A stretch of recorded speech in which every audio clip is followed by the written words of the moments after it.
Right చూస్తా ఉన్నాము. Gas అయితే ఒక సిలిండర్ వేసుకుంటే వీళ్ళకు 2, 3 రోజులు వస్తది.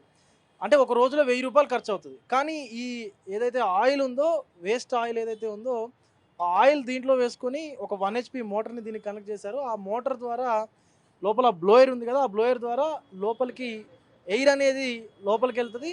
ఆ స్టవ్‌కి కనెక్ట్ చేసి ఉంటది. ఇక్కడ ఏదైతే బర్నర్ కనిపిస్తా ఉందో, ఆ బర్నర్‌కి కనెక్ట్ చేసి ఉంటది. ఆ బర్నర్ ద్వారా కింద మనకిక్కడ వాల్వ్ కనిపిస్తా ఉంది కదా! ఈ వాల్వ్ ద్వారా ప్రెషర్‌ని వాళ్ళు కంట్రోల్ చేస్తారనమాట. అంటే ఎయిర్‌ని కంట్రోల్ చేస్తే అక్కడ మంట అనేది కంట్రోల్ అవుతుంది. అంటే ఎక్కువ పెడితే ఎక్కువ, తక్కువ పెడితే తక్కువ అన్నట్టుగా అది పనిచేస్తదనమాట. యెస్ చూస్తా ఉన్నారు. ఒక్కసారి సో, ఎక్కువగా పెట్టారు. ఎక్కువ పెడితే ఎంత మంటొస్తుందో చూడొచ్చు. ఒక గ్యాస్ సిలిండర్ కంటే కూడా ఎక్కువ మంట అది జనరేట్ చేస్తా ఉంది.